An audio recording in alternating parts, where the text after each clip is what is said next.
She tried to ruin my career, steal my savings, and destroy my life over one word. No. You won't believe how my own sister tried to ruin my career, steal my savings, and destroy my life, all because I said one word. No. My older sister, Rachel, she's about 3 years ahead of me, got married 5 years ago to a guy named Tyler. Now, Tyler's one of those people who has it pretty well together. His family isn't loaded like billionaires or anything, but they're definitely sitting comfortably. On top of that, Tyler's carved out his own success. He's got a great career and brings in a solid paycheck without leaning on his parents. Rachel, though, she's never really been big on the whole career thing. Before she met Tyler, she bounced around a few part-time gigs, nothing serious or long-term. She never built up much savings or made any real plans for the future. Honestly, she was always more into going out, social events, just living in the moment. That's just how she's wired, and hey, it's her life. When she and Tyler decided to tie the knot, his folks got pretty involved in the wedding planning. They covered a good chunk of the costs and even helped with the down payment on a house. Because of all that financial backing, their lawyers recommended putting together a prenuptial agreement. Tyler brought it up gently. He was really careful with how he explained it to Rachel. He said it wasn't personal, just something his family always did to protect assets that existed before the marriage, like his inheritance and any old savings he'd built up. He made it sound like a standard procedure, nothing dramatic. The prenup basically said that if they ever got divorced, they'd both walk away with whatever they brought into the marriage. Anything they built together would be split down the middle, but family wealth and personal inheritance? That would stay with Tyler. It also had a very clear clause about infidelity. If either of them stepped out of the marriage, the one who cheated wouldn't be entitled to any alimony or share in the assets they earned together. Rachel wasn't thrilled about it, to say the least. The whole thing led to a bunch of fights between them. Our mom even stepped in, saying she thought the prenup was offensive and didn't think it belonged in a real marriage. As for me, I kept my mouth shut. I figured it was their relationship, and they needed to figure it out themselves. In the end, Rachel signed it. She wanted the big, beautiful wedding and the lifestyle that came with being married to a guy like Tyler. So she agreed to the terms. For the next 5 years, everything looked perfect from the outside. They moved into a gorgeous house, traveled a lot, and Rachel didn't have to work a single day. Tyler was generous. He bought her a nice car, gave her a monthly allowance, and made sure she wanted for nothing. From the outside, it looked like a dream marriage. And honestly, he seemed to love her a lot. Every time I saw him, he was respectful and kind to our whole family, including me. Now, I've always been the quiet one in the family. I'm not flashy, but I've built a stable career in tech. I'm not pulling in 6 figures or anything, but I'm responsible with my money. I've been saving like crazy for years, working toward buying my own apartment. That's been my main mission in life, and my whole family knows it. They're well aware that I've put away a good chunk of money toward that goal. About a month ago, everything came crashing down. One night, Rachel went out with a few friends from her hometown. Just a regular night out, until she ran into her high school ex at a bar. Things escalated, and she ended up spending the night with him. She didn't even bother to be discreet. Someone who knew both her and Tyler saw them together, and word got around fast. That person told one of Tyler's friends, who then told Tyler directly. There was no escaping it. When he asked her about it, she confessed. Tyler was absolutely wrecked. He told her to pack a bag and leave the house that very day. Said he'd be filing for divorce immediately and made it clear he wasn't changing his mind. Trust was gone, and there was no coming back from that. Rachel showed up at our mom's house in total meltdown mode, crying, panicked, saying her life was over.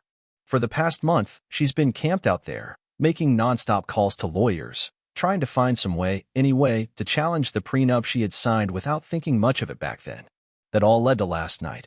Mom and Rachel called me over and sat me down for what they called a serious family conversation. They explained that every single lawyer she had talked to gave her the same answer. The prenup is solid. Ironclad, really, especially with the infidelity clause. Taking it to court would cost a fortune and probably go nowhere. Rachel, of course, doesn't have the money to even try. Even with all the allowance Tyler gave her over the years, she didn't save anything. She spent it all on clothes, salons, fancy lunches, and whatever else caught her attention. Then they got to the real reason for the talk. She said there was one last option, an aggressive, high-priced attorney who claims he specializes in challenging prenups like this one. He supposedly thinks there's a slim chance of pushing for a settlement, but it would mean a drawn-out, messy legal fight. and she needed $45,000 to even get started. That's what the lawyer wants for a retainer and the first wave of legal fees. She looked me straight in the eye and asked me to give her that money from my personal savings.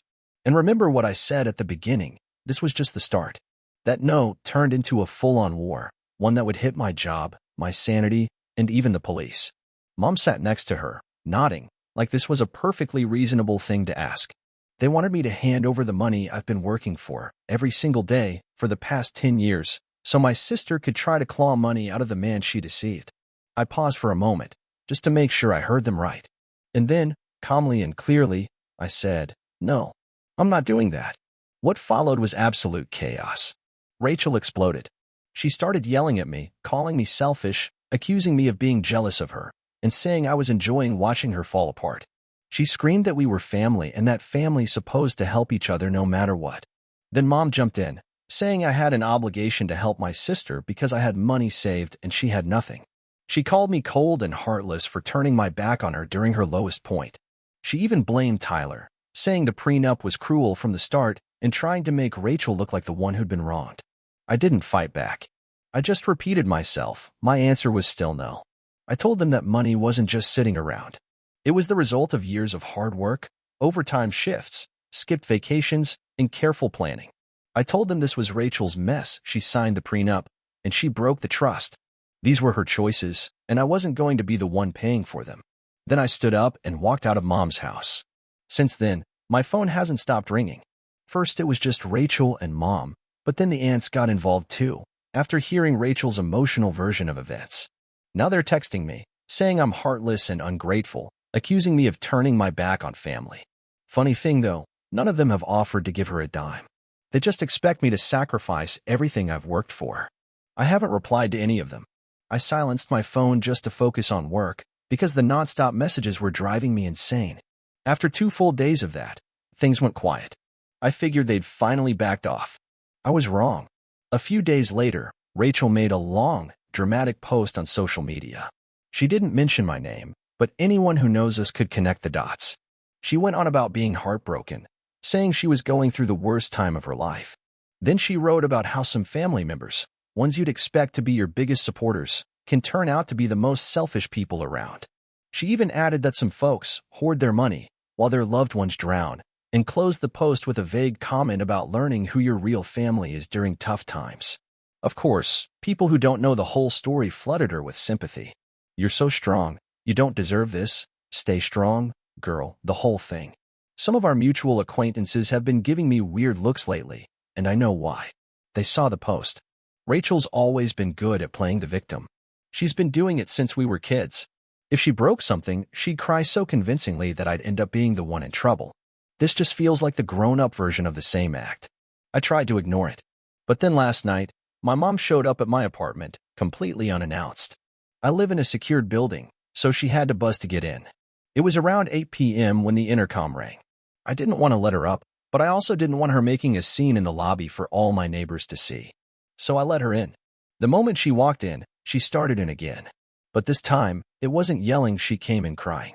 She told me Rachel hadn't been eating, had been crying all day, and that she was seriously worried about her mental state. She said I was pushing Rachel over the edge by refusing to help, and that Tyler had already served divorce papers and canceled all her credit cards, leaving her completely dependent on Mom, who's retired and lives on a fixed income. Then she circled back to my savings again. "You've got all this money just sitting there in a bank account," she said. "Meanwhile, your sister is suffering. You can always earn more money, but you only have one sister." I told her that money wasn't just sitting there. It was the result of years of hard work and sacrifice. I reminded her I don't take vacations. I don't buy luxury stuff. I've worked overtime for years, just to build that fund and give myself some kind of security. The second I said that, her tone flipped. The crying stopped. Her face went cold. She told me Dad, who passed away 10 years ago, would be ashamed of me. Said I was selfish and that I clearly thought I was better than the rest of the family just because I had a good job and had managed to save money. She accused me of looking down on Rachel. It all went in circles after that. But I didn't back down. I told her again, my answer's final. Eventually, my mom lost her temper again. She started pointing around my small apartment, at my TV, my laptop, even a couple of appliances, saying if I really wanted to help, I could sell a few things. The sense of entitlement in that moment was honestly unreal.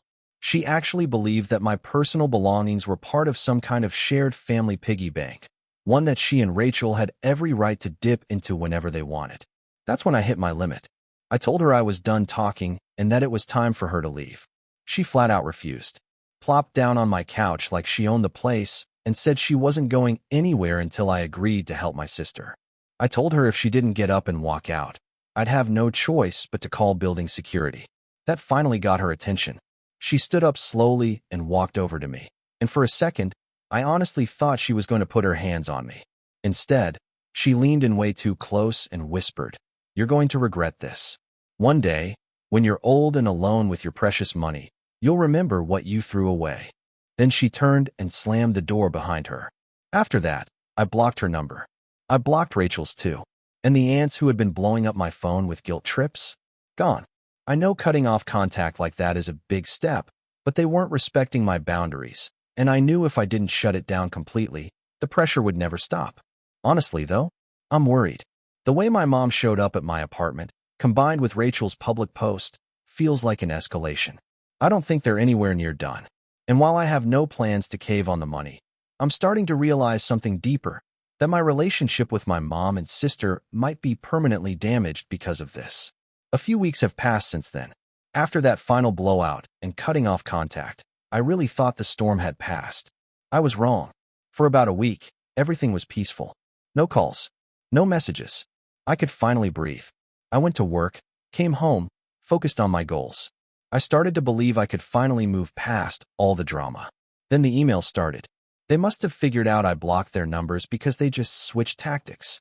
The first email came from Rachel. It was long, messy, and completely unhinged, a mix of begging, blaming, and twisting the truth. She said Tyler's attorney had sent an official letter to her own lawyer, making it clear they planned to enforce the prenup to its full extent. In other words, she was walking away with nothing. She said they had rock-solid evidence of the deception and that her lawyer had officially dropped her because she couldn't pay the retainer. She was spiraling and lashing out. She accused me again of choosing Tyler's side and abandoning her in her darkest hour.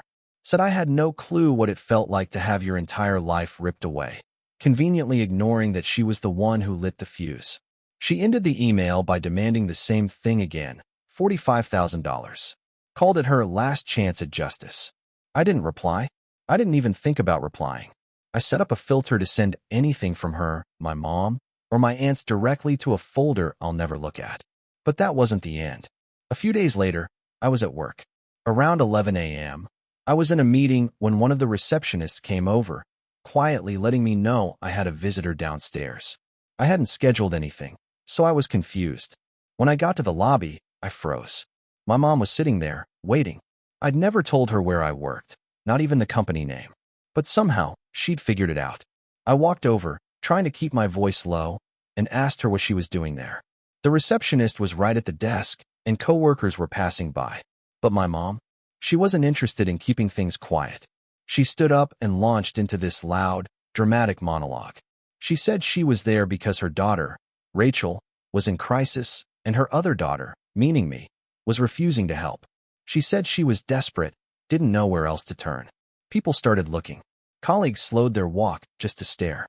I begged her to step outside with me, but she yanked her arm away and started crying loudly, saying Rachel was going to be homeless while I sat in my fancy office pretending I didn't have a family. I told her this was wildly inappropriate and asked her again to leave.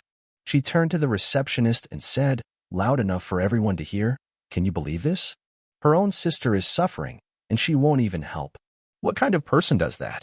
I was humiliated, completely mortified. I ended up walking her out and practically pushing her through the front doors. She stood on the sidewalk just outside the glass, glaring at me through the lobby windows with a look of pure rage. Back upstairs, I tried to focus on work, but I couldn't shake the embarrassment. Later that day, my boss came by my desk and asked if everything was all right. He was polite, professional, but the damage was done. The disruption had definitely been noticed. That night, I was furious. Showing up at my job? That crossed a line I didn't even think she was capable of crossing. That was a calculated move to shame me in front of my peers and force my hand. But it still wasn't the worst part. The very next day, Rachel found my work email. And this time, she didn't just send it to me, she copied my boss and our company's HR department too. Their emails are listed right on the company's site. Her message was full of lies. She claimed I was hoarding family money that was meant to be split after our dad passed. She said I was financially abusing my position as the executor of his estate, which is a total fabrication, by the way. I've never been the executor of anything. She made herself out to be the helpless victim and attached a copy of her divorce paperwork from Tyler's attorney to sell the sob story. She painted me as this greedy, heartless sibling who stole from her while she was suffering. My boss called me into his office right away. HR was there, too. The email was printed out and sitting on the table. They were serious, calm, but firm. They said the accusations were serious and the company had to treat them that way from a legal standpoint. So I laid it all out. I brought in the text messages, the emails, everything I'd kept. I showed them the pattern of harassment. I explained the context, that there was no inheritance, that the money in question was from my own job and years of personal savings. Thankfully, both my manager and the HR rep believed me. The evidence spoke for itself. They saw I was the one being targeted, not the other way around. But still, they gave me a clear warning. This can't spill into the workplace again. The company documented everything, and while they reassured me that it wouldn't affect my job, the incident is now permanently on my employee record. That alone felt like a punch to the gut. I had to hire an attorney to draft and send a formal cease and desist letter to both Rachel and my mom, demanding that they stop reaching out to me at my workplace. The emotional toll all of this has taken is hard to put into words. This wasn't just about embarrassing me anymore. My sister tried to destroy my reputation and hurt my career. This had turned into revenge. Because she couldn't get the money from me, she shifted gears and tried to damage my ability to earn it. Now, I'm exploring my legal options because I have a gut feeling this isn't over. Update 3. Hey again. Since my last post, where I talked about my mom showing up at my job and Rachel dragging my boss into it via email, things have taken an even darker turn. The cease and desist letter did work, for a while. The emails and messages stopped, and I finally had some breathing room. I tightened every privacy setting I had, changed my personal email, locked down my social media. I went full digital fortress mode just to protect my peace of mind. And for a moment, it felt like I was getting back on track. I focused on work. I made progress on my goal of buying a place. I even put in an offer on a small apartment, and it was accepted. For the first time in months, I felt a tiny flicker of hope. Then the wedding happened. One of our cousins, someone I'm genuinely close with, was getting married. I hesitated on whether I should go, because I knew Mom and Rachel would be there. But this cousin is family I actually care about, and I didn't want to miss her big day because of their chaos. I figured we were adults. Surely we could all act civil for a couple hours. I was wrong. Very wrong. At the reception, I did everything to stay under the radar. I sat with some friends and stayed far away from my mom and sister. I noticed them across the room, and yeah, I felt their eyes on me. But for the first hour or so, nothing happened. They kept to their side, I kept to mine. Then, during a quiet moment, band on break, music low, Rachel walked straight toward my table. She was holding a glass of red wine, and her face was locked in this angry, determined stare. Everyone at my table froze. They knew the backstory. She stopped in front of me and didn't say a word at first, just glared. Then, with a voice full of venom, she said she'd heard from a mutual friend that I was buying a place. And it must be real nice to be getting my own apartment while she was about to be kicked out of Mom's house. I didn't take the bait. I told her flatly, this isn't the time or place for this. That's when her eyes narrowed, and she dropped the same line my mother had used before. You have no heart. You're just like Dad, cold and selfish. That hit hard. Not because it was true, but because dragging my father into it like that was a new low. I stood up and told her I was leaving. I didn't want to cause a scene, but I didn't even make it 3 steps. She threw the entire glass of red wine on me. The liquid soaked the front of my light-colored dress shirt, staining it instantly. Gasps erupted around the table. Heads turned. People stared. I was stunned. And then the rage kicked in. I turned to face her, ready to say something, anything. But before I could even get a word out, she lunged at me. She started clawing at my face, screaming at the top of her lungs that I had ruined her life. It was a full-on meltdown. In public. At our cousin's wedding. My friends and a couple of the groomsmen jumped in, pulling her off of me as she flailed and shrieked. And then my mother came rushing over, not to de-escalate, not to apologize, but to defend Rachel. She started yelling at me, asking what I had said to provoke her daughter, as if I had somehow deserved to be physically attacked. The entire room descended into chaos. The bride, our cousin, was in tears. Her new husband looked like he was ready to explode. Their wedding had just been derailed by my family's madness. Venue security showed up and escorted both Rachel and my mother out. They were still shouting insults as they were pushed out the doors. I stood there, wine-soaked and shaking. My cousin and her husband came over to apologize to me, which was just heartbreaking. I told them I was fine and that I was so sorry they had to go through that. I left soon after. The next morning, I had scratches on my neck and arms from where Rachel had grabbed me. So I went to the police. I filed a formal assault report and gave them the names of my friends and the venue security staff as witnesses. I'm done playing it passive. This isn't just about money anymore. It's about safety. Rachel physically attacked me, and my mom backed her up. I also reached out to my attorney to begin the process of filing for a restraining order. I never imagined I'd be doing this against my own family. But this has gone way past family drama. It's stalking, harassment, assault. They've tried to wreck my career. They've humiliated me in front of coworkers. And now they've gotten violent. There's no fixing this. No apology that could undo what they've done. Final update. This will be the last thing I write about any of this. The past few months have finally reached a conclusion, though it's far from a happy one. I'm sharing this for closure, and maybe for anyone who's followed this story and wondered how it all ended. After the wedding assault, I followed through with legal action. The police filed charges of assault against Rachel, based on my statement, and the many witnesses who backed up what happened. It's a slow process, but it's moving forward. I also successfully obtained a restraining order against both Rachel and my mom. The judge granted it after reviewing everything: emails to my job, my mom's surprise visit to my office, the assault report. The evidence spoke for itself. And now, it's over. My relationship with them is gone, burned to the ground. There's no salvaging it. But honestly, I'm okay with that. They've shown me who they really are. From here on out, my only priority is protecting my peace, my future, and my life. They're now legally bound to stay away from me, my home, my job, and my personal life.